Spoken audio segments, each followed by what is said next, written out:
langkahnya di negara Paman Sam begitu meyakinkan saudara kita sekalian di sana, di mana setelah peristiwa 9/11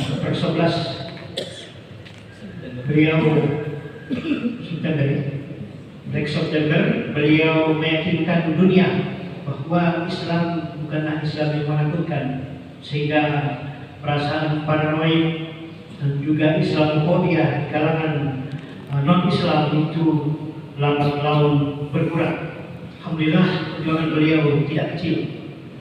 Dari pondok pesantren Darul Istiqomah Bogor Barat itu menjadi satu kebanggaan, tetapi beliau menjadi sosok yang membanggakan seluruh rakyat Indonesia, di mana dengan begitu negosiasi yang hebat dan ulung sebagai anak Bugis Makassar, saya kira memperlihatkan kepada dunia bahwa Indonesia tidak boleh dipandang sebelah mata. Bapak Ibu sekalian, Ustaz Dr. Hadi Samsi Ali MCMA, kebetulan keluarganya, kerabatnya juga berada di sekitar Masjid Al-Quran. Setelah beliau pulang kampung, hari ini saya beliau mendapatkan informasi beliau akan langsung ke Papua Kalimantan dan selanjutnya akan kembali ke New York, Amerika Serikat. Kita berdoa semoga langkah beliau, tugas-tugas beliau mendapatkan rahmat dan kelancaran dari Allah Subhanahu wa Ta'ala, dan beliau mendapatkan kesehatan yang prima. Amin, amin. Pada subuh hari ini, saja tema yang akan disampaikan adalah dengan hormat wabillahi taufiq wal hidayah. Assalamualaikum warahmatullahi wabarakatuh.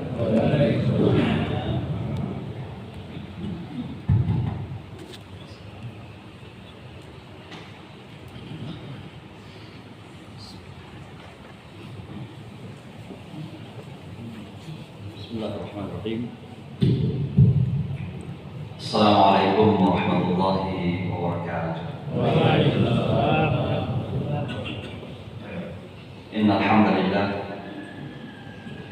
nahmaduhu wa nasta'inuhu wa nastahdihi wa nastaghfiruh wa nastansuruhu wa nu'minu bihi wa natawakkalu 'alaihi.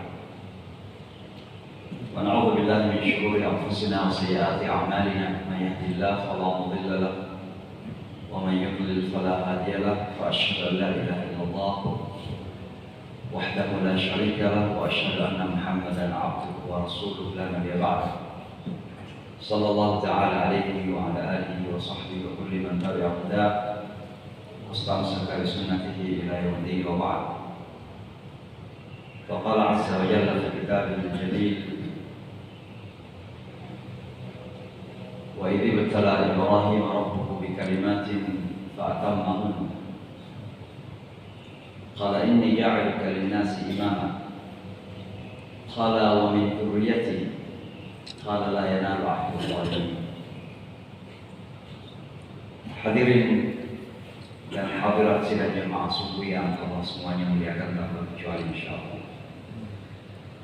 Pertama-tama tentunya pada subuh hari ini kita sampaikan puji syukur kita tak terhingga kepada Allah yang maha menyayangi, maha mencintai, dan maha menguasai segala-galanya. Karena kita diberikan kesempatan untuk hadir di tempat ini sebagai pilihan. Kita ini dipilih oleh Allah untuk hadir. Saya juga hadir pada subuh hari ini karena Allah memilih. Saya yakin bahwa tidak ada sesuatu yang terjadi dalam hidup ini kecuali karena qadar. Qadar karena kudrat, kuasa, dan qadar karena ketentuan. Qadar juga bisa karena ukuran yang Allah telah ukur. Termasuk saya ini putra Kajang, dari Kajang Mbak. Tapi ditakdirkan hidup di luar negeri sejak tahun 88. Jadi sejak tamat di pesantren bukan Darul Istiqamah tapi Darul Arqam Bogor Barat, Muhammadiyah di bawah. Kalau Darul Istiqamah itu di Mancopa. Setelah tamat pesantren saya lanjut sekolah di Pakistan 7 tahun S1/S2. Dan kemudian ditakdirkan lagi mengajar 2 tahun di Saudi, dan kini sejak tahun 96 masih di kota New York, Amerika Serikat. Tapi satu hal yang sering saya katakan, lidah tidak berubah, masih suka contoh Makassar, palu basah. Bahasa juga tidak berubah. insya Allah, walaupun ada tambahannya, kalau di sana semua ceramahnya dalam bahasa Inggris, kalau di sini tentu bisa bahasa Makassar, bahasa Bugis, bahasa Konjo juga bisa. Tapi yang paling penting adalah saya ini tetap cinta Indonesia, sehingga setiap kali saya pulang ke Indonesia selalu merasa bangga, karena Indonesia ini negara yang sangat besar, dahsyat, negara yang sangat kaya, luas luar biasa. Karena pesawat dari Aceh sampai Papua bisa 6 jam, sama dengan Amerika dari New York ke LA. Hanya saja Amerika itu banyak daratan, kalau Indonesia banyak lautan. Tapi kalau kita berbicara tentang sumber daya alam, Indonesia jauh lebih kaya. Makanannya saja di Makassar ini macam-macam palunya, ada palu basah, palu marah, palu ini, palu butung, ya, macam-macam palunya. Dan orang Indonesia itu paling hebat, inovatif dalam segala hal. Kita dari padi bisa jadi nasi ketika basi dikeringkan jadi kerupuk bisa jadi kue lagi. Itu hanya di Indonesia. Jadi inovasi kita itu tinggi. Makanya ada Pak Habibie dari Sulsel bisa jadi seperti ini, karena pikiran kita inovatif. Di dalam berdakwah juga itu diperlukan inovasi. Karena perkembangan dunia dan perubahan yang terjadi dalam masyarakat itu terus-menerus terjadi. Maka kita tidak mungkin monoton dalam menyampaikan dakwah. Terjadi perubahan, metode, substansinya sama. Substansinya adalah ud'u ila sabili rabbika la ilaha illallah. Qul la ilaha illallah tuflihu, sama semua. Tapi cara penyampaian, metode penyampaian itu akan berbeda dari satu tempat ke tempat yang lain, dari satu waktu ke waktu yang lain, dari satu situasi ke situasi yang lain. Dan kami di Amerika dituntut terus belajar mengupdate informasi-informasi agar kita bisa menyampaikan Islam ini sehingga tidak terbalik menjadi ancaman, tapi menjadi sebuah daya tarik yang sangat-sangat menarik. Bapak Ibu sekalian, saya baru tahu kalau temanya tentang kepemimpinan. Sebenarnya kemarin justru tema itu saya diminta di UMI berbicara, tapi mungkin yang komunikasi dengan Pak Tamsil Lindrum berbicara tentang kepemimpinan, maka nyambung. Sehingga saya harus mengulangi lagi apa yang disampaikan kemarin di UMI. Baru-baru ini saja kita melaksanakan Idul Adha. Dan tentunya ketika berbicara tentang Idul Adha, ada dua hal yang melekat. Yang pertama adalah haji itu sendiri. Sehingga bagaimanapun juga, terlepas dari perbedaan pendapat tentang Shaum yang kita lakukan sebelum Arafah itu, apakah namanya Shaum Arafah, memang disebut dalam hadits Shaum Arafah. Sehingga dengan sendirinya Idul Adha banyak terkait dengan Arafah. Ini tanpa ingin berdebat tentang apakah Kamis atau Rabu ya. Itu wajar-wajar saja perbedaannya. Karena ada yang mengkalkulasi bahwa Idul Adha itu jatuh setelah Arafah. Tapi ada juga yang mengatakan bahwa nggak ada hubungannya dengan Arafah, karena suatu ketika Arafah misalnya tidak terjadi, Covid pernah terjadi, nggak ada Arafahnya, pernah haji di sementara ditutup gitu, kalau nggak salah 1 tahun, nggak ada Arafah, dan tetap ada Idul Adha, walaupun hanya 3 orang saja di masjid, 4 orang masjid berikan dilakukan. Sehingga ada yang mengatakan Idul Adha itu kaitannya dengan Arafah, tapi ada yang mengatakan enggak, Idul Adha itu kaitannya dengan 10 Zulhijjah. Setelah kemudian terjadi perbedaan pendapat. Apakah ada 2 kebenaran? Kebenaran 1. Tapi 2 ijtihad selama kita lakukan dengan niat yang ikhlas mencari ridha Allah, bukan karena mau menang-menangan, dua-duanya dapat pahala. Kalau benar dapat 2 pahala, kalau salah masih dapat 1 pahala. Yang salah nyala-nyalain. Nah itu. Nah ini sangat penting sekali agar kita bisa menjaga persatuan dan kebersamaan di tengah keragaman, termasuk keragaman pendapat. Karena yang paling krusial kita perlukan sekarang umat ini adalah bersatu. Kami rasakan betul betapa ketika persatuan tidak bisa kita bangun, tidak ada yang bisa kita lakukan. Bapak Ibu sekalian, itu yang pertama tentang haji. Dan haji itu adalah simbol kesempurnaan Islam. Ketika kita berhaji, seluruh rangkaian Islam itu kita lakukan. Dari syahadat, labbaik Allahumma labbaik, labbaik la syarika laka labbaik, dan seterusnya, syahadat.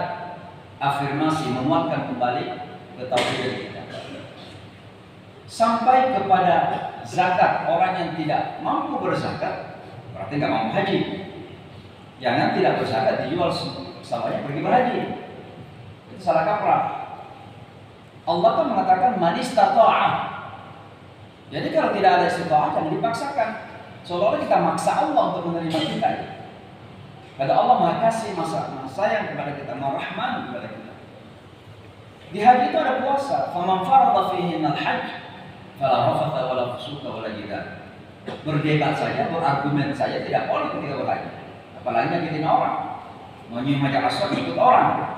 Nah ini kan semuanya itu masuk dalam kategori etika. Ada puasa.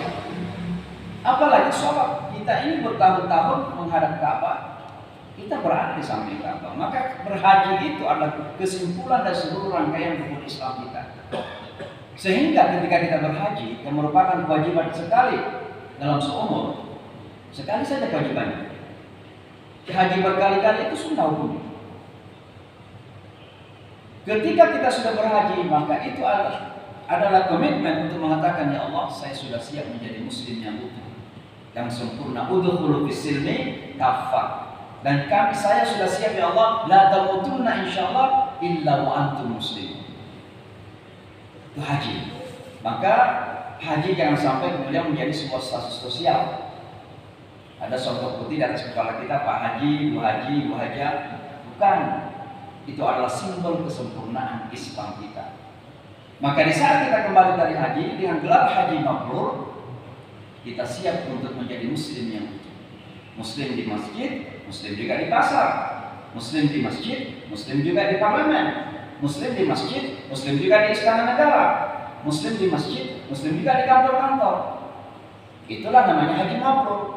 Makanya haji mabrur itu tidak akan terlihat ketika kita sujud rukuk di Masjidil Haram. Karena orang bisa menangis di depan Ka'bah, meminta ampunan tapi kembali korupsi lagi. Itu bukan haji mabrur. Haji mabrur itu akan terlihat di saat kita sudah kembali ke kampung kita masing-masing. Karena buat transformasi perubahan dalam hidup. Ini renovasi Idul Adha yang pertama. Yang kedua, dan ini akan kita angkat pada pagi hari ini, adalah Ibrahim alaihissalam. Idul Adha relevansinya kepada Ibrahim alaihissalam. Dan Ibrahim alaihissalam menjadi figur yang sangat penting dalam keberagamaan kita. Sehingga Allah menetapkan kepada kita, wattabi'u millata Ibrahim. Ikutlah kepada milahnya Ibrahim. Bahkan Rasulullah diperintah, wattabi', wahai Muhammad, ikutlah kepada milahnya Ibrahim alaihissalam. Kenapa Ibrahim begitu penting sebagai figur utama dalam pelaksanaan ibadah haji dan kurban? Karena Ibrahim alaihissalam adalah sosok yang pertama sekali digelari secara formal. Dan ada gelar official, ada gelar esensi. Semua manusia terlahir dalam keadaan muslim. Tapi formalitas kata muslim pertama diberikan kepada Ibrahim alaihissalam. Wa sammahu muslimina min qabl, pada Ibrahim alaihissalam. Tapi dari Adam sampai manusia yang terlahir semuanya terlahir dalam keadaan muslim. Kullu mauludin yuladu 'alal fitrah. Yang kedua, Ibrahim alaihissalam itu adalah simbol kesempurnaan keberagamaan, ketaatan kepada Allah Subhanahu wa taala. Sehingga kembali kepada ayat yang saya bacakan tadi, wa idh batala Ibrahim rabbuhu bikalimatin fa atammahun. Dia menyempurnakan seluruh ujian, seluruh perintah Allah Subhanahu wa taala. Ibrahim alaihissalam. Karena menyempurnakan ketaatan kepada Allah inilah, maka Allah Subhanahu wa taala kemudian memberikan hadiah besar dan tanggung jawab sekaligus. Saya lebih cenderung memakai kata tanggung jawab. Apa tanggung jawab itu? Inni ja'iluka lin-nasi imama. Wahai Ibrahim, sesungguhnya aku kata Allah, menjadikan engkau sebagai pemimpin bagi manusia. Nah, kalau kita melihat rentetan sejarah kehidupan Ibrahim alaihissalam, maka seluruh rangkaian rentetan sejarah, perjalanan sejarah hidup Ibrahim itu menggambarkan karakteristik kepemimpinan. Yang pertama adalah bahwa kepemimpinan Ibrahim alaihissalam itu bukan karbitan. Jadi jangan menjadi pemimpin mumpul. Karena punya kerabat yang pemimpin, semuanya jadi pemimpin. Bapaknya menteri, anaknya jadi itu, menantunya jadi itu, tenaganya jadi itu. Ibrahim alaihissalam menjadi pemimpin itu setelah wa idzi batala Ibrahim rabbuhu bikalimatin, setelah menyempurnakan seluruh ujian dan ketaatan kepada Allah Subhanahu wa taala, baru inni ja'iluka lin-nasi imama. Dalam artian seorang pemimpin harus memerlukan persiapan. Karena pemimpin itu harus memiliki karakter yang sangat solid, fondasi yang sangat solid. Akan kita sebutkan nanti apa saja yang harus dimiliki oleh seorang pemimpin. Ini yang pertama. Maka mari kita mempersiapkan pemimpin itu. Salah satu hal yang saya dari luar ya mencoba meneropong umat Islam Indonesia, dan kita mengelilingi diri kita sendiri, adalah kita ini terkadang dadakan dalam kepemimpinan. Dadakan. Kenapa kita tidak mempersiapkan siapa yang akan kita jadikan pemimpin di masa yang akan datang? Padahal Allah Subhanahu wa taala mempersiapkan Ibrahim itu dari sejak muda sampai menyelesaikan seluruh ketaatannya kepada Allah, baru inni ja'iluka lin-nasi imama. Nah, kita mah terkadang yang penting punya duit kan? Siapa yang punya duit itulah jadi pemimpin.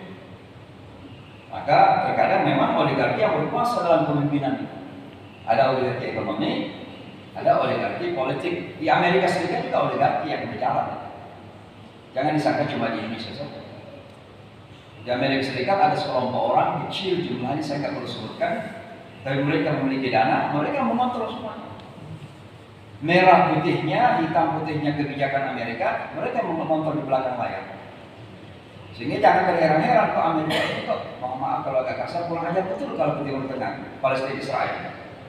Tidak pernah mendukung Palestina. Jelas tanah Palestina dibom, bahkan di pengungsian pun dibom, Amerika tetap mendukung negara itu. Kenapa? Karena itu kan menguasai oligarki. Mereka menguasai dana, mereka menguasai media massa, mereka mengontrol semua kebijakan-kebijakan yang ada. Maka ini karakteristik kepemimpinan yang pertama, jangan kerbitan. Yang kedua, kalau kita melihat Ibrahim alaihissalam, beliau terlahir di sebuah kampung, dulu namanya kota Babylon. Sekarang menjadi kota Urfa, masuk dalam bagian dari Irak sebenarnya, Turki. Kalau jalan-jalan di Turki ada satu provinsi namanya Urfa. Di Urfa itu ada satu tempat di mana Ibrahim di situ dilahirkan menurut riwayat, dan di sana kemudian tidak jauh ada kolam ikannya banyak sekali, katanya di situ lalu dibakar menurut cerita orang Turki. Itu perbatasan antara Turki dengan Irak. Urfa, provinsi Urfa. Ibrahim terlahir di tempat ini dalam sebuah komunitas yang musyrik syirik. Bapaknya saja juga patung. Tapi apa yang terjadi? Ibrahim alaihissalam memang dijaga sebagai calon nabi dan rasul, dijaga oleh Allah. Tapi intinya dia tidak hanyut dan tidak diwarnai oleh kesyirikan. Apa artinya? Pemimpin itu punya prinsip. Pemimpin itu tidak musabsabina baina haula'i wa haula. Pemimpin itu tidak diwarnai oleh situasi, tapi pemimpin itu memberikan warna positif dalam masyarakat, bukan ikut-ikut. Makanya dilema demokrasi terkadang dengan segala hal positif yang ada, termasuk kami merasakan makna positif di Amerika. Kalau bukan karena demokrasi, mungkin kami nggak bisa berdakwah di Amerika. Demokrasi memberikan kebebasan berpendapat, berbicara, gitu. Tapi dilemanya adalah terkadang kebenaran dan kebatilan ditentukan oleh warna mayoritas. Nah, ini jadi masalah. Sekarang ini di Amerika, dari 50 negara bahagian, 20 negara bahagian sudah melegalkan pernikahan sejenis. Kenapa? Karena mayoritas masyarakat diracuni oleh ide-ide seperti itu. Sehingga kalau kita menentang yang namanya LGBT, seolah-olah kita menentang kebebasan dan hak asasi manusia. Kita menjadi kriminal, dikriminal. Maka pemimpin harus hadir justru mewarnai masyarakat, bukan justru diwarnai. Dilema demokrasi di sini. Dan oleh karenanya kita di Indonesia walaupun memakai sistem demokrasi, tetap harus kita pegangi bahwa demokrasi tidak boleh lepas dari nilai-nilai samawi, ketuhanan yang Maha Esa dalam tatanan filsafat negara kita. Kalau demokrasi kemudian kita lepas menjadi demokrasi liberal dan kita tidak peduli dengan agama, mohon maaf Turki berpuluh-puluh tahun ingin menjadi Eropa, nggak jadi-jadi. Ingin jadi Prancis, ingin jadi Jerman, nggak jadi-jadi. Ketika Turki dikenal seorang pemimpin yang taat agama, sadar akan Allah Subhanahu Wa Taala, maka Turki sekarang ini menjadi salah satu kekuatan dunia, kekuatan militer ketujuh dunia. Perekonomian maju sangat luar biasa. Walaupun diganggu sedemikian rupa. Erdogan itu berkali-kali ingin dikudeta, dan kudeta itu terjadi di kekuatan luar. Tapi Allah Subhanahu Wa Taala menjaga Turki. Maka Turki saat ini menjadi salah satu kekuatan dunia dipertimbangkan. Kenapa? Sadar Allah Subhanahu Wa Taala. Maka Indonesia jangan pernah bermimpi untuk kita bisa maju menjadi negara yang kuat. Katanya ada emas, negara emas. Kerja emas masih menjadi ya emas tahun 2050. Jangan pernah merasa akan sampai kepada masa yang disebut dengan keemasan itu, emas itu, kalau lepas dari keberkahan langit.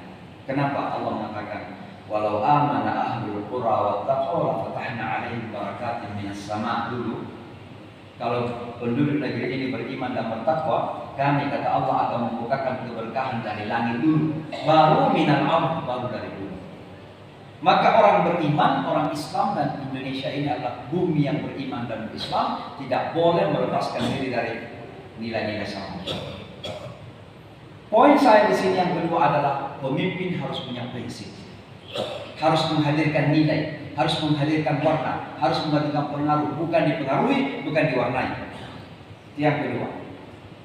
Yang ketiga adalah Ibrahim alaihissalam adalah seseorang yang sangat pintar, sangat pintar. Maka pemimpin itu kan fatana dalam bahasa yang lain. Kepintaran Ibrahim alaihissalam itu teruji berkali-kali dalam hidupnya. Salah satu di antaranya adalah suatu ketika sang raja yang musyrik ini, rupanya orang yang ahli ibadah juga, cuma ibadahnya salah. Jadi suatu ketika dia keluar pergi piknik, pergi pantai barangkali seperti di Pantai Losari. Lalu Ibrahim alaihissalam diam-diam dia masuk ke rumah ibadah itu, dihancurkan semua patung-patung itu kecuali yang besar, lalu digantunglah kampak itu di atas pundak patung tersebut. Begitu sang raja pulang, masuk ke tempat ibadah, karena dia ahli ibadah, tapi ibadah itu pada patung. Tidak pasti patung-patungnya udah hancur. Malah dia, manfa'ala bi'alihatina hadza. Siapa yang melakukan kepada Tuhan-Tuhan kita ini? Rupanya Ibrahim pernah ngomong kepada seseorang bahwa dia akan menghancurkan patung-patung itu. La aqidanna asnamakum. Saya akan hancurkan patung-patung kalian. Itu Ibrahim alaihissalam. Maka ada yang menyampaikan kepada raja, innahu fatan yuqalu lahu Ibrahim. Wahai raja, ada seorang anak muda namanya Ibrahim. Dipanggillah Ibrahim, terjadi dialog. Dalam dialog ini nampak bagaimana Ibrahim sangat pintar. Raja bertanya kepada Ibrahim alaihissalam, la anta fa'alta bi alihatina hadza. Wahai Ibrahim, kamu yang melakukan kepada Tuhan-Tuhan kami. Coba lihat kepintaran Ibrahim alaihissalam. Dia tidak mengatakan tidak, karena kalau mengatakan tidak berarti dia bohong. Nabi tidak mungkin akan berbohong. Tapi juga tidak mengatakan iya, karena kalau mengatakan iya dipenggal lehernya langsung. Tidak ada lagi pertanyaan setelah itu, tidak lagi kemungkinan untuk berdakwah. Maka apa kata Ibrahim alaihissalam? Bal fa'alna kabiruhum hada. Jangan-jangan yang besar itu yang melakukannya. Kan ada kampak. Dia juga masih sempurna. Coba tanya sama dia. Sebodoh-bodoh apapun orang masih punya logika. Gak mungkin dia tahu, gak mungkin dia melihat, gak mungkin dia mendengar. Maka Ibrahim menemukan pintu masuk untuk berdakwah. Maka berdakwah itu harus tahu pintunya. Kami di Amerika kalau ada orang yang datang belajar Islam, saya tanya dulu agama kamu apa. Jangan sampai dia orang yang beragama Buddha, kita ngomong mengenai Isa, nggak nyambung. Atau dia orang yang beragama Yahudi, kita mau mengenai Isa, orang Yahudi nggak beriman kepada Isa, nggak nyambung juga. Maka kita harus tahu pintu masuknya. Maka Ibrahim alaihissalam sudah tahu pintu masuknya. Dia mengatakan, kalau dia nggak mendengar, dia nggak melihat, dia nggak berpikir, dia nggak ngomong, apa yang disembah? Itulah kepintaran Ibrahim alaihissalam. Maka pemimpin itu pintar. Pemimpin itu punya logika. Pemimpin itu punya wawasan. Ini sangat penting sekali. Dan mampu mengekspresikan logika dan wawasan tersebut. Maka dia pintar ngomong Ibrahim alaihissalam. Pemimpin pintar berkomunikasi. Ini yang ketiga, ini penting sekali. Karena jangan sampai pemimpin kita pergi ke dunia luar, dunia internasional, kemudian ngomong nggak bisa ngomong, ini bahaya juga. Pemimpin harus pintar ngomong, komunikasi.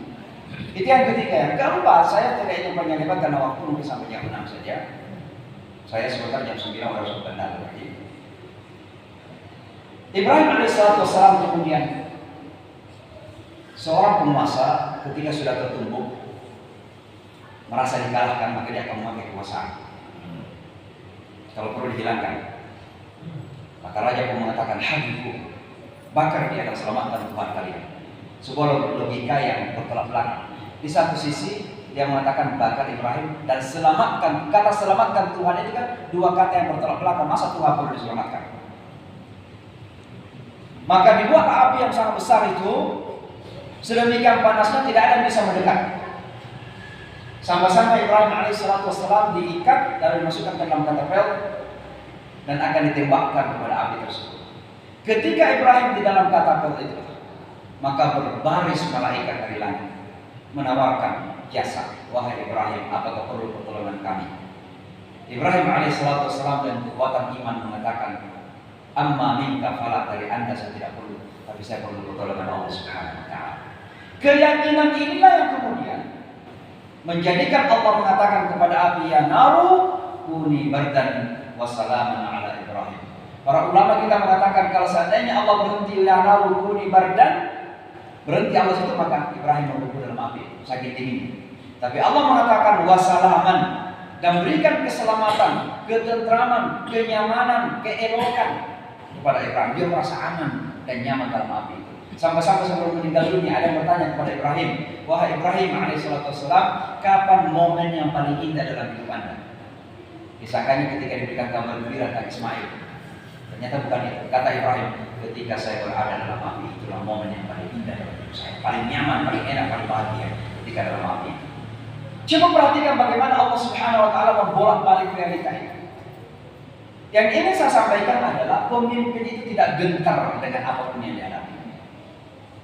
Bayangkan Ibrahim alaihissalam melihat gunung api yang seperti itu, sebentar lagi akan ditembak, tapi dia tidak gentar karena percaya yakin dengan Allah Subhanahu wa taala. Kami di Amerika Serikat ketika terjadi 9/11, itu bukan hal yang mudah. Kenapa bukan hal yang mudah? Amerika itu negara superpower. Intelligence Amerika itu lalat saja terbang di langit bisa ketahuan. Ini pesawat terbang nabrak gedung yang sangat penting itu, namanya WTC, kan nggak ketahuan gitu. Dan yang dituduh orang Islam, kami orang Islam, kita sudah berada seolah dalam perangkap gitu. Nggak mudah, banyak orang ketakutan. Ada yang ganti nama dari Muhammad menjadi Mo. Saya diundang berbicara di sebuah universitas namanya Drew University di New Jersey, tidak jauh dari kota New York. Sebelum masuk ke universitas saya beli kopi dulu di Donat, beli kopi. Terus yang melayani itu kayak orang Pakistan laki-laki. Saya tahu betul karena saya sih tinggal di Pakistan 7 tahun. Lalu saya mendekat, namanya Mo. Saya tanya, "How are you, sir? Bagaimana keadaannya? Baik." Saya tanya, "Where are you from? Dari mana?" Dia katakan dari Pakistan. Sekarang saya bilang brother karena saya pasti dia Muslim. Brother, saya tinggal di Pakistan 7 tahun. Saya tidak pernah menemukan orang yang namanya nama Cina. Saya bilang, "Mo, kenapa nama Anda Cina?" "Mo." Dia ketawa, dia katakan sebenarnya nama saya bukan Mo. "Siapa?" "Muhammad." "Kenapa diganti Mo menjadi Muhammad?" Dia katakan karena ini kan tempat publik. Rupanya dia takut diketahui sebagai Muhammad. Saya katakan, adakah yang pernah takut kepada Muhammad Ali? Muhammad Ali jauh lebih terkenal dari Anda. Tidak ada yang takut, malah Muhammad Ali menjadi idola di Amerika. Anda takut karena Anda kurang yakin dengan kuasa Allah Subhanahu wa taala. Ini yang menjadi masalah. Maka seorang pemimpin itu harus memiliki self confidence, harus memiliki keyakinan yang kokoh. Saya ingin lanjut salah. Lalu Ibrahim alaihissalam terpaksa harus hijrah karena diusir dari Babylon, dari Irak menuju Yerusalem.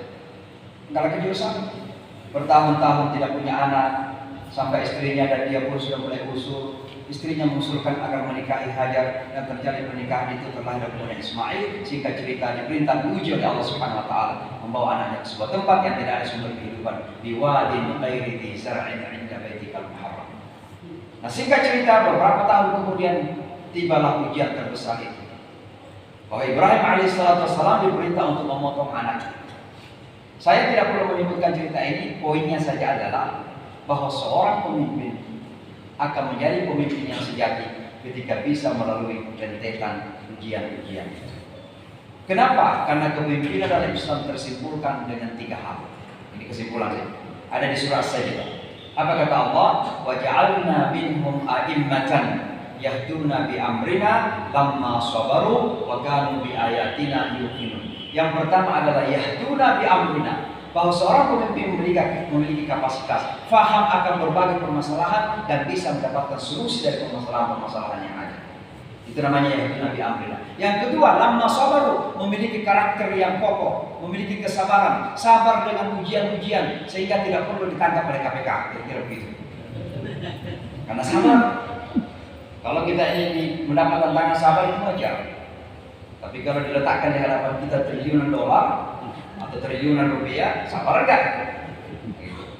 Sabar. Dan yang terakhir, wa kanu bi ayatina yuqinun, memiliki keyakinan. Artinya apa keyakinan ini? Memiliki self trust, rasa percaya diri yang tinggi, sehingga tidak mudah goyah.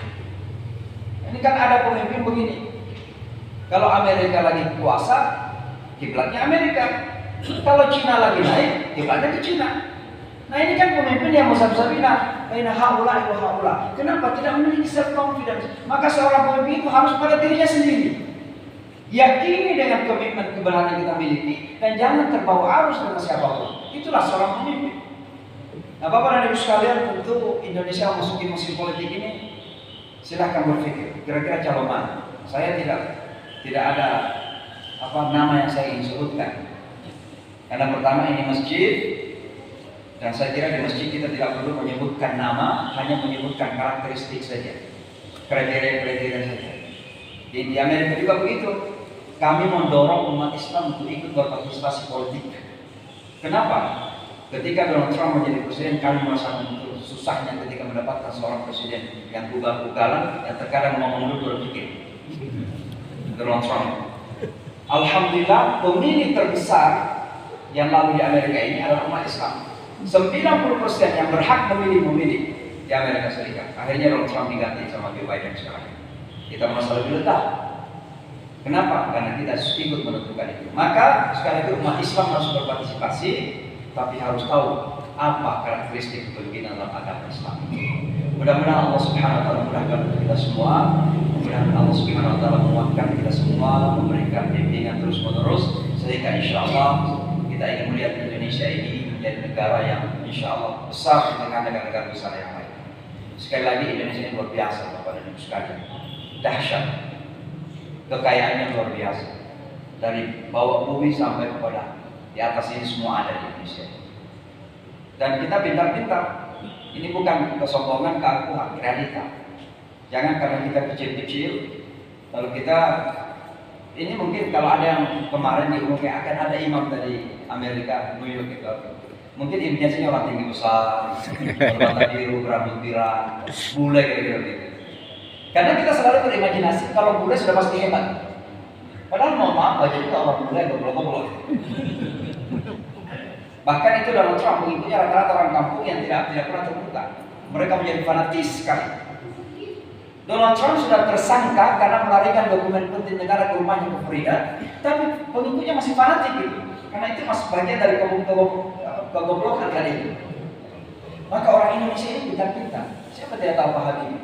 Pak Habibie sebelum berhasil dibujuk sama Pak Harto untuk pulang ke Indonesia, itu mau dibeli sama Ohio University Amerika. Berapapun maunya, kalau dia mau dibawa ke Amerika. Saking pintarnya dan hebatnya Pak Habibie.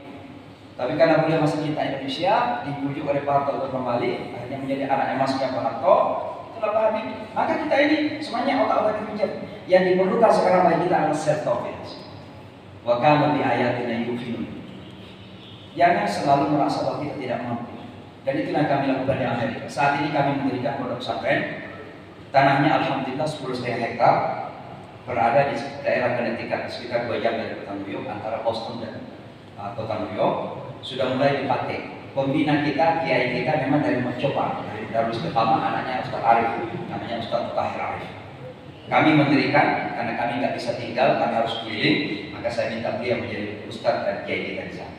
Nah ini pondok sudah berjalan, alhamdulillah murid-muridnya juga dari semua negara ada. Indonesia paling banyak tentunya keturunannya, keturunan Indonesia lahir di sana. Kemudian ada Bangladesh, ada Afrika, ada juga orang Arab yang belajar pesantren kita.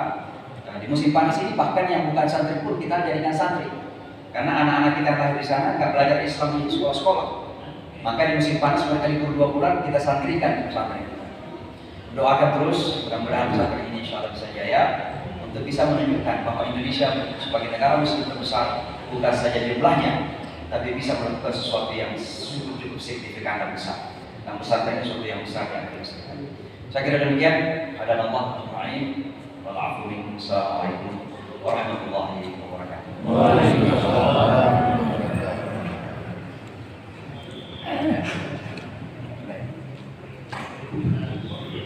Terima kasih Pak Ustaz.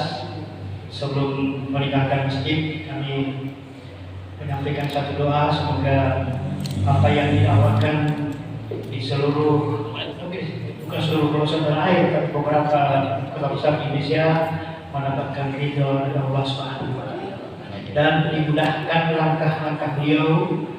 Tadi terakhir adalah membangun pesantren yang luar biasa. Jangan di Amerika Pak, di Makassar saja kalau pesantren luar biasa sebenarnya. Ini di Amerika luar biasa. Terima kasih Pak Ustaz atas pencerahannya. Sebelum berangkat kami ini ada sedikit, ada snack mungkin di kantor kami Pak Ustaz dengan rombongan. Terima kasih.